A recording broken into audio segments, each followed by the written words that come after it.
Welcome to BIV Today, the podcast from the Newsroom of Business in Vancouver. I'm Kirk LaPointe, publisher and editor-in-chief.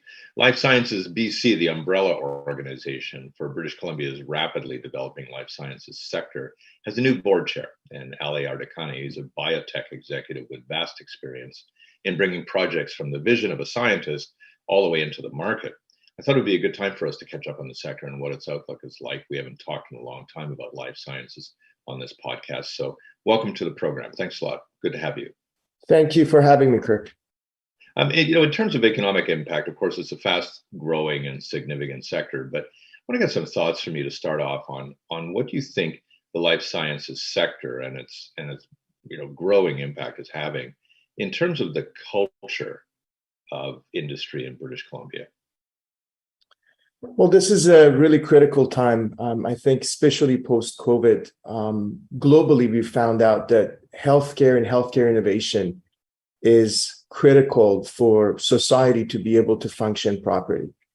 And this doesn't escape us in BC either. British Columbia was able to play a very important role, both locally and globally. I think you can say the culture has evolved from companies that used to innovate with one product and bring one product to market to companies that have significant and impactful platforms that can change the way we transform medicine and be able to transform patient and healthcare.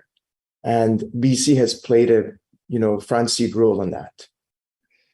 The culture that it also has, it seems to me, is one of like a grand enthusiasm right now. I mean, where a lot of other sectors are established and you might call them stabilized somehow in a particular way, but maybe with a bit of a ceiling.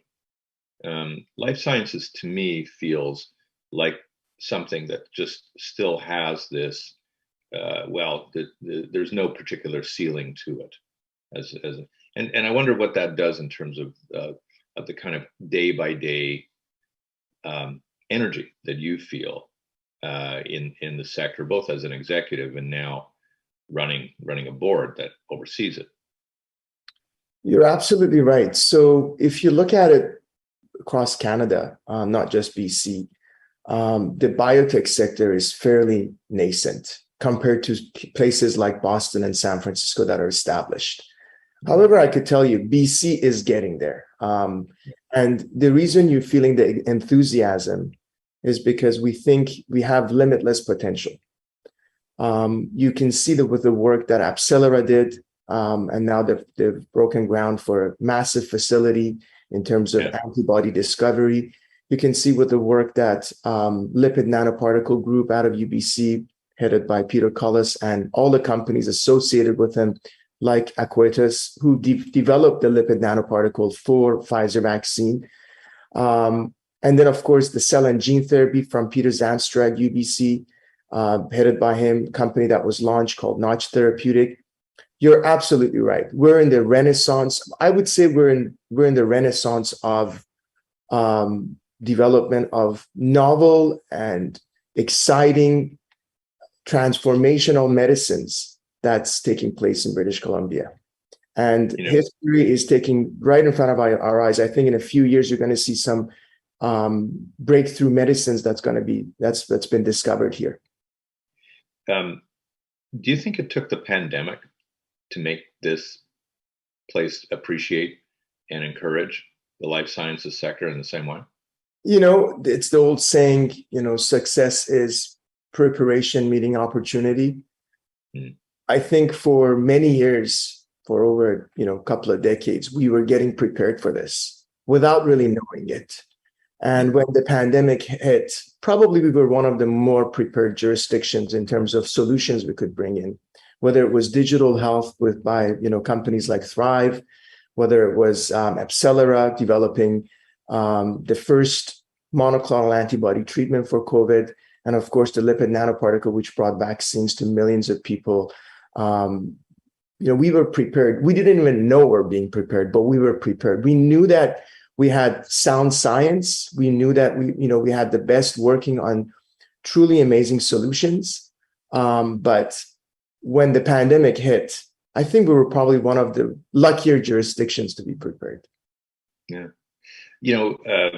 We'll often think, by virtue of where we are, that when there's a development here, that we must be world beaters. We must be world beaters. And then you find out, oh no, there are bigger places, there are stronger places, there are even smarter places doing something that we thought was actually at it. Can you tell me though, do you have that confidence now in the sector that what British Columbian science and tech is doing in this field is actually now at the forefront globally? I think on a number of areas we are at the forefront. Of course, we can't lose sight that this is a competitive field, and what you develop is competed globally with the best of the best. We are competing with what comes out of Harvard and MIT. So, I think we are in certain areas, we certainly are the best, and in certain areas we can become better. But for the size of our geography, for the critical mass we have, which is still fairly small, right? You bet. Yeah. Compared to a lot of larger jurisdictions out there, I think we definitely punch above our weight in terms of how much impact we have. What we have going for us is, I can tell you, and I've been told by people from other places across Canada and United States, is that we have a very collaborative community. When you look at organizations like Admare Innovations, you look at all the hospitals, universities, BC Cancer Agency, the biotechs that are grown out of here. We have a very tight community that really sticks together, and we try to bring the best by helping each other out, and that's really helpful. Yeah, I think some people would be really interested to know the role of the board in all of this, because some boards operate quite aggressively in terms of neighboring the operation of the firm that's underneath it or the organization underneath it. Some really take a view from 5,000 feet and do that. You're the chair now. You've been you know the board very well. What do you see as the role of the board at this juncture for the sector? What can it do best, and what should it kind of leave alone? Sure. So I've been fortunate to be part of the board since 2017, and I became vice chair in 2018. So, and I've been part of the executive committee for the last, 4 years. Our job is to enable the management team of LSBC be able to serve our ecosystem the best. This is a volunteer board, and we have a fairly broad stakeholder at the board. We've got people that represent universities, we've got people that represent biotechs, we've got people that represent digital health, medtech companies. We are very unique as a society that we represent a very broad spectrum of what touches life sciences compared to some other organizations across Canada. Mm-hmm. So our board is to just make sure the team at LSBC has all the resources to serve our ecosystem the best. We bring in a mosaic of input and opinions to make sure everyone is well heard, and we can address the challenges that we have. We have a lot of opportunities, but I can tell you, we also have our own challenges as an ecosystem, so that as any other ecosystem out there. So we want to make sure we are better prepared to help our ecosystem grow faster and better. I think I'm going to touch on two of those challenges here in my questions. The first one, but I think one that probably you're experiencing a great deal of improvement with, would be the relationship with government, and how governments have also cottoned on to the importance of the life sciences sector, of course, but secondly, it has become more sophisticated in how it intervenes, what incentives it provides, which ones it doesn't provide, in order to try to find the best way of expending public finance in order to have some kind of a high impact in the sector. What have you seen there, Ali, over the last number of years in terms of how would I put it, an evolution, I guess, of how governments are dealing with the sector? So I can tell you, we used to have a trip to legislature once a year, and I've been part of that since 2017. Certainly, I think we find the government to be more receptive than ever. Again, we found them receptive before COVID, and we've found them much more receptive now. They know the impact we're making. We are having a labor market assessment done right now to understand how big is our ecosystem, in terms of the impact we have both socioeconomically, scientifically, on British Columbia. I think this is going to really help the government understand and appreciate what we're trying to do better. Every government seems to want an economic impact understanding before it basically shells out, doesn't it? Yeah.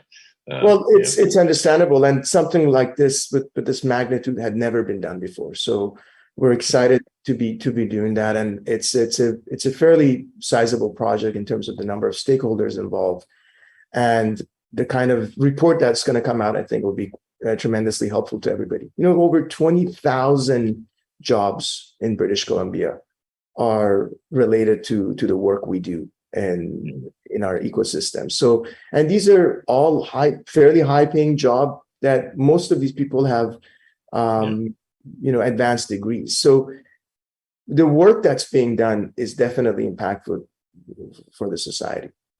Yeah. The second area is one I think almost every industry is experiencing right now, which is how do you find the talent? How do you find the talent? How do you not just recruit it, but how do you retain it? And I'm sure you've heard, you read it in the news. Vancouver's an expensive place. So what is the sector experiencing there in terms of its own challenge? So talent is very interesting. I personally believe talent is the most important part of innovation. If you have good talent, you can take a technology and make it successful. But if you have very good technology and you don't have talent, the chances of that technology not succeeding is fairly high. That's my personal opinion. And I've seen it over and over again. So we are competing globally, both on quality and quantity, for talent. There are specific areas that I know certain companies in British Columbia are desperately looking for the right talent, because our sector is highly specialized. So I'll give an example. If you need someone who has developed a certain drug that with a certain class, with a certain manufacturing criteria, there's probably a handful of people in the world who've done that. That's not something that you could quickly bring someone and train them. It's experiential based. So sure. You have a company, you've raised capital, and you're looking for this executive that can help you with what they call CMC, which is chemistry, manufacturing control. It's an important part of how you make a drug to fit, the guidelines of Health Canada and FDA. And you find this person in Boston or San Francisco, you need to attract them to come to British Columbia. People realize, people have to understand everyone has a family. So they look around. We have a handful of companies, but we don't have hundreds of companies. Right. So if this company becomes successful, you'll probably get acquired. Very few companies, unfortunately, last year. Now we're hoping AbCellera will be an anchor company that will last a long time. But most biotechs that British Columbia and other places across Canada and a lot of other smaller jurisdictions build get acquired by larger companies. So if you look at it from a talent perspective, this executive is looking at it and says, the outcome for me to move here is two things. Put aside the fact that it's expensive real estate. Let's assume he can afford real estate. If I move here and the company is successful, it's going to get acquired. I have to look for something else. Are there other companies here that I can, transplant to? And if it's not successful, the outcome is the same. So it's challenging. It's getting much better than I can tell you about 10 years ago, 2012, 2013. I moved back from New York around 2014, 15. The ecosystem was not as thriving as it is now. It's I guess at some point you have a tipping point, don't you, where there is enough of a mass of companies that that if you actually that there's mobility inside the market. Exactly. So that's the thing, right? Yeah. We have now venture capitals like Amplitude, who have 3 people full-time in Vancouver. They've got an office in Vancouver. They're creating a number of companies in Vancouver. This is new. We didn't have that kind of presence before. I believe Lumira has someone here. These are major VCs. We still don't have, and I wrote an article about this a couple of years ago, that we need more investors in British Columbia, out of British Columbia, supporting British Columbian companies. It's getting better, but I think a lot more work needs to be done. Isn't it also just that we need a way to try to have these companies anchor here, isn't it? I mean, for stability of a thing where you then can start attracting more and more satellite companies. You have to have these anchor ones. And you mentioned Epsilon, and of course it's a fantastic success story. 5 years ago, nobody, even thought about it. But now, of course, we almost seem to be pinning some hope on a place like Epsilon to be the attracting body for all of it. How are we, and what do we need, I guess, is what my question is. What do we need to keep companies here? This is a function of markets and free economy, both fortunately and unfortunately. So you're going to tell me we can't do it? No, I think it's doable. So, I mean, if you look at a company like Eli Lilly, it's out of Indianapolis, which is not a biotech hub by all means, but it's a company with over $100 million market cap. It's one of the major global pharmas. They have a lot of partnerships actually with companies in and around British Columbia, but they have in their corporate structure, they have something that they cannot be acquired by another company, and it's something that it turns out an investment that was made by state. They cannot be sold. So there are ways where the government can create incentive or disincentivize a company to get acquired by someone else. But this needs to be done carefully, so it doesn't become a hindrance for the growth of it. No, because no investor wants to think there's a poison pill at your company, right? I mean, they'd like to think that you're still, that maybe if good times work out for you, that you could move it.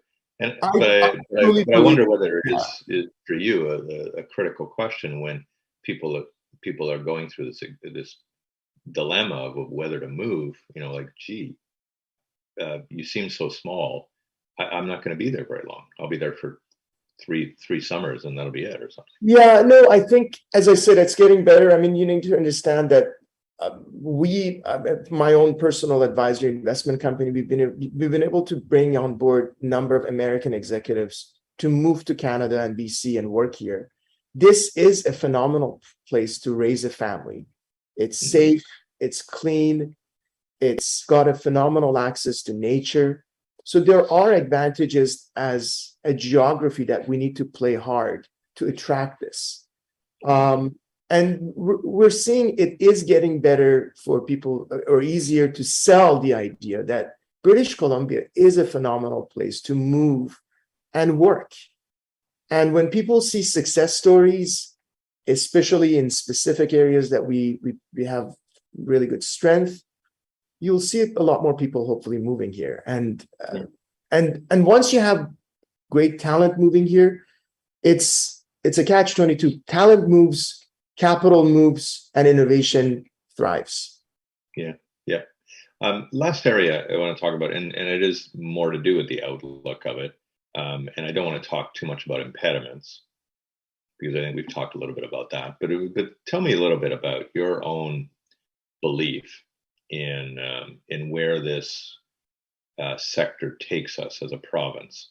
We know that we have to deal with resource extraction in our economy as something upon which we depend, because it can be very cyclical, and we know that in some cases with our resources, society is pushing harder and harder all the time to have less and less dependence on some of our things like fossil fuels.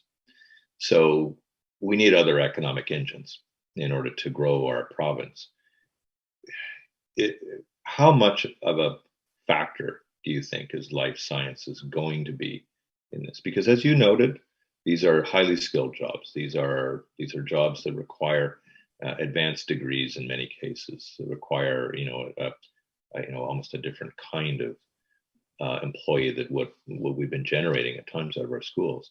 But if you had to look at the vision for this and what your prospects are and what your ambitions are for a sector like this over the next 10 to 20 years, what would it look like? And I'm speaking for myself. I haven't run this vision specifically by our society, but I'm hoping we can run it right here. Sure. So I'm hoping in the next 5 to 10 years, we'll be one of the top 5 geographies in North America for life sciences development. And that would mean, if someone is looking around to create a company, we would be one of the top 4 or 5 jurisdictions they would look at to say, you know what, I want to build my company in BC. It's got phenomenal universities. It's got good access to talent. Obviously, capital is already flowing, so capital probably won't be an issue. And I want my family to live here. This is the best place to live. And in terms of, it was very important what you said. We need to be able to grow our economy from a number of different angles, whether it's tech, whether it's life sciences, whether it's digital economy. All of these things are important. This is the future of growth and economy. You can't be extracting resources and fish to grow your economy forever. I think that's a bygone era. We need to look at what's the future. When you think about the economic value that one can create by a discovery that can go out there and serve billions of people in terms of the vaccine that's been out there, 3.5 billion doses have been distributed. That's significant. And you will not be able to make anything out there in terms of resources or anything like that have such an impactful effect. And we likely will need more of those successes to win the world over, though, right? I mean, because that is one thing when you're punching above your weight, people don't take your weight class all that seriously at the start. So I guess there's a challenge there ahead of you. We've had a great conversation. I really thank you. I hope we'll talk regularly on this podcast. Looking forward to it, and I hope to bring more good news every time we talk to show that we are on that trajectory to become one of the top 5 jurisdictions for life sciences development. Well, as somebody on a couple of volunteer boards, I can tell you, they definitely get their money's worth out of me, but I'm sure they get their money's worth out of you too. So, Ali Ardakani, great to talk to you. Thanks so much. Thank you. Best of success this year as the chair. Thank you. Bye-bye. I'm Kirk LaPointe. I'm publisher, editor, and editor-in-chief of BIV. Thanks a lot for watching.